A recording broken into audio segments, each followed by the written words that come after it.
Hi நண்பா, நம்பி எல்லாருக்கும் வணக்கம் and welcome to my channel. This is master ஆஸ்கின். ஸோ நம்ம சேனல் சப்ஸ்கிரைப் பண்ணுங்க, லைக் பண்ணுங்க, ஷேர் வச்சுக்கோங்க.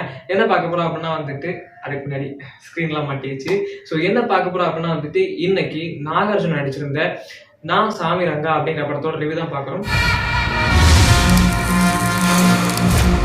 அது தியேட்டர் படம்டா. தியேட்டர்ல இப்போ தியேட்டர் போய் பார்த்தேன் அப்படின்னு கேட்டீங்கன்னா இல்லைங்க, அந்த படம் நான் தியேட்டருக்கு போகல. ஸோ February 17 அந்த படம் டிஸ்னி பிளஸ் ஹாட்ஸ்டார்ல வந்துருச்சு. ஸோ நான் டிஸ்னி சப்ஸ்கிரைப் பண்ணிச்சிருக்கேன். ஸோ நீங்க அந்த படத்தை என்ன பார்க்கணும்னா போய் செக் பண்ணி பாருங்க. நான் இன்னைக்கு தான் பார்த்தேன் அந்த படத்தை. சரி, அந்த படத்துல என்ன இருக்கு அப்படிங்கிறத பார்ப்போம். வாங்க நம்ம வீடியோ கொடுக்கலாம்.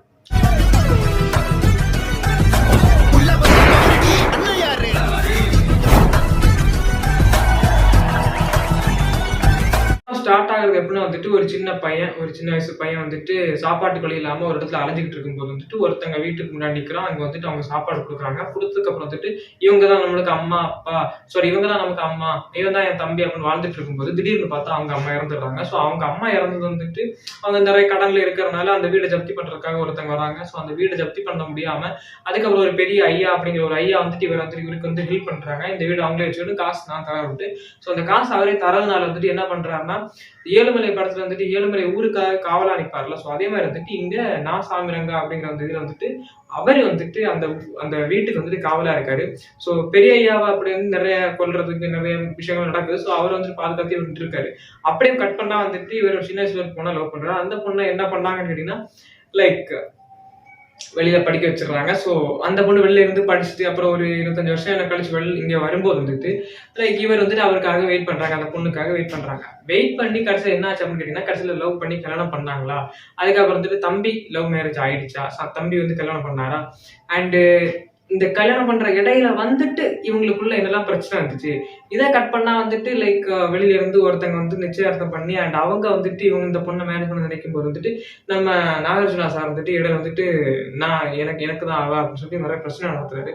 ஸோ இதுக்கு இடையில கலந்து வச்சு தெலுங்குல இருக்கிற மாதிரி அந்த லைட்டா மசாலா எல்லாம் தூவி லைக் குக்கிங் பண்ற மாதிரி ஆக்ஷன்ஸ் அண்ட் காமெடிஸ். ஸோ அவங்களுக்கு ஏற்ற ஒரு காமெடிஸ் அண்ட் அவங்களுக்கு ஏற்ற ஒரு படத்தை காமிச்சிருக்காங்க.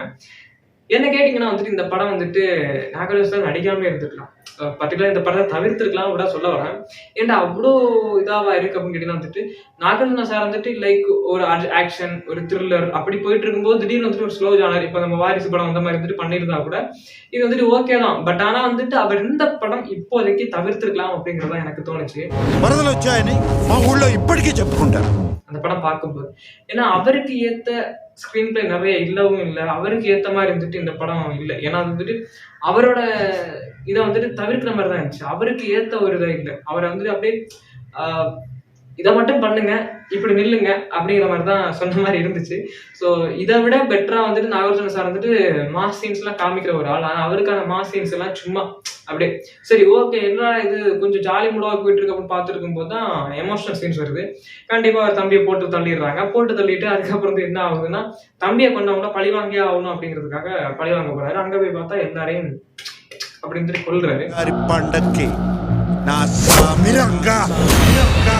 ஸோ கொன்னதுக்கு அப்புறம் இவர் என்ன பண்றாரு அப்படின்னா அவரோட பெரிய ஐயா அங்கே வராங்க. ஸோ பெரிய ஐயா கிட்டே வராங்க. பெரிய ஐயா நான் இப்படி கொண்டுட்டேன் அப்படிங்கிறாரு. டக்குன்னு பார்த்தா அவர் கத்தி எடுத்து குத்துறாரு. ஸோ ஸ்பாய்லர் ரிவ்யூ தான், நீங்க தப்பா நினைக்காதீங்க. டக்குன்னு கத்தி எடுத்து குத்திடுறாரு. என்னடா இது அவரை கொண்டா இவங்க குத்துறாங்க அப்படின்னு நினைச்சிட்டு இருக்கும்போது கடைசி அவரு எப்பவும் போல அவரை பாதுகாக்கிறாரு. யாரும் இவரை எதுவும் பண்ண விடாது, இவர் ஐயா அப்படின்னு சொல்றது அவரை பாதுகாக்கிறாரு. பாதுகாக்கும் போது அவர் அப்படியே என்ன அவன் பாதுகாக்கிறான் அப்படின்ட்டு அவர் சமாதானமாகி அதுக்கப்புறம் அப்படியே படம் முடியுது. ஸோ இதுல நாகார்ஜுன சார் ஏன் நடிச்சாருன்னு இப்போ உங்களுக்கு புரிய ஏன் நடிச்சாருன்னு தெரியல. இந்த படம் பார்க்கலாமா, சரி ஏன் நடிச்சாருன்னு தெரியல அதை விட்டுரு. இந்த படம் மொக்கையா இருக்கு, சரி அதை விட்டுரு. இந்த படம் பார்க்கலாமா அப்படின்னு கேட்டீங்கன்னா கண்டிப்பா நாகார்ஜுன சார் ஃபேன்ஸ் அண்ட் சரி நாகார்ஜுன சார் என்னதான் பண்ணிருக்காரு அப்படின்னு நினைக்கிறவங்க கூட பார்க்கலாம், போர் அடிக்காது. பட் இந்த படத்தை அவர் தவிர்த்துக்கலாம் அப்படிங்கிற மாதிரி தோணுச்சு. பெரிய அளவுக்கும் இல்லை, ரொம்ப பயங்கரமாவும் இல்லை, ரொம்ப ஒரு ஸ்லோ ஜானரா ஒரு சட்டிலான மூவி. ஸ்லோன்னு சொல்ல முடியாது, சட்டிலான ஒரு மூவி நடிச்சிருக்காரு. பட் அவர் இன்னும் இதுல பெட்டரா ஏதாவது பண்ணிருக்கலாம் அப்படிங்கிற மாதிரி தான் எனக்கு தோணுச்சு. சார் நடிச்சிருக்காரு, மகேஷ் பாபு சார் நடிச்சிருக்காரு அண்ட் அந்த இதுல நிறைய நடிச்சிருக்காங்க. நம்ம தமிழ்ல நிறைய நடிச்சிருக்காங்க. ஸோ இதே மாதிரி கதை இப்போ நம்ம நாகார்ஜுனா சார் வந்து நடிக்கிறது எனக்கு என்னன்னு புரியல. ஆனா இந்த படத்தோட இதுல வந்துட்டு லைக் எப்பவும் போல இருக்கிற அந்த அழுகிற சென்டிமெண்ட்ஸ், தம்பிய கொல்றது, அப்படியே கட் பண்ணா வந்துட்டு பொண்ணோட அப்பா சாவுறது. ஸோ இந்த மாதிரி சீன்ஸ் எல்லாம் வந்துட்டு நிறைய நம்ம தமிழ் படத்திலே வந்துருக்குது. ஸோ தமிழ் படத்தோட டைரக்டரும் அங்க போய் எடுத்தாரா அப்படிங்கிற மாதிரி ஒரு டவுட்டும் வந்துச்சு. ஆனா அப்படி கிடையாது. பட் இருந்தாலும் வந்துட்டு இந்த படத்தை அவர் தவிர்த்திருக்கலாம் அப்படிங்கிற மாதிரி தான் எனக்கு தோணுது. ஸோ இந்த படம் நான் பார்க்கலாமா வேணாமா அப்படின்னு வந்துட்டு என்னோட சப்ஸ்கிரைபர்ஸ் நீங்க கேட்டீங்கன்னா one time watchable. Disney plus ஹாட்ஸ்டார்ல இருக்குங்க. ஒன் டைம் வாட்சபிளான மூவி. ஸோ ஒரு டைம் வந்துட்டு ஓகே என்னதான் பண்ணிருக்காங்க பார்க்கலாம் அப்படின்னு நினைக்கிறவங்க வந்துட்டு கண்டிப்பா இந்த படத்தை செக் பண்ணி பார்க்கலாம். ஸோ நீங்களும் வந்துட்டு மறக்காம இந்த படத்தை பார்த்துட்டு என்ன மாதிரி தான் உங்களுக்கு இந்த கருத்து தோணுதா அப்படிங்கறத எங்க கண்டிப்பா கமெண்ட்ஸ் தெரியுங்க. இல்ல என்னோட மைண்ட் தாட் உங்க மைண்ட் தாட் வந்துட்டு இல்ல எனக்கு அந்த படம் நல்லா இருக்குப்பா அப்படின்னா வந்துட்டு ஓகே பரவாயில்ல. ஏன்னா வந்து ஒவ்வொருத்தரோட மைண்ட் தாட்லயும் வந்துட்டு அந்த பெர்ஸ்பெக்டிவ் வந்துட்டு படம் மாறிக்கிட்டே இருக்கு. படம் சாப்பாடோட டேஸ்ட் ஸோ ஒவ்வொன்று மாறிட்டே இருக்கும். இந்த சாப்பாடு நல்லா இல்லைன்னா அவனுக்கு வந்துட்டு பார்க்கும்போது அந்த சாப்பாடு அவனுக்கு நல்லா இருக்கும். இந்த படம் நம்மளுக்கு பிடிக்கலன்னா இன்னொருத்தருக்கு அந்த படம் சூப்பரா இருக்கும். ஸோ அது மாதிரி வந்துட்டு என்னோட தாட்டுக்கு வந்துட்டு அந்த படம் ஆவரேஜ், பிலோ ஆவரேஜ் தான். ஸோ உங்களோட தாட்டுக்கு வந்துட்டு அந்த படம் எப்படி இருக்கு அப்படிங்கிறத வந்துட்டு நீங்க பார்த்து சொல்லுங்க, நான் தெரிஞ்சுக்கிறேன். guys, this is Master Askin. So நம்ம சேனல் சப்ஸ்கிரைப் பண்ணுங்க, லைக் பண்ணுங்க, ஷேர் பண்ணுங்க. இது மாதிரி புது வீடியோல ரிவ்யூ பண்ண போறோம். ஸோ இந்த ஸ்க்ரீன்ல ரிவ்யூ பண்ண போறோம். இது வந்துட்டு இன்னும் கொஞ்சம் டெவலப் பண்ண வேண்டிய இருக்குது. ஸோ இது வந்துட்டு இப்போதைக்கு கொஞ்சம் அப்படியே அட்ஜஸ்ட் பண்ணிக்கோங்க. அண்ட் இதுக்கு மேல வந்துட்டு போக போக போக போக நம்ம பெரிய ஒரு இதா வளருவோம் அப்படிங்கிற நம்பிக்கையோட நம்ம சேனலோட இப்போ அந்த வீடியோ வந்து க்ளோஸ் பண்ணிடுறேன். அண்ட் நெக்ஸ்ட் வீடியோ வந்துட்டு நாளைக்கு வரப்போகுது.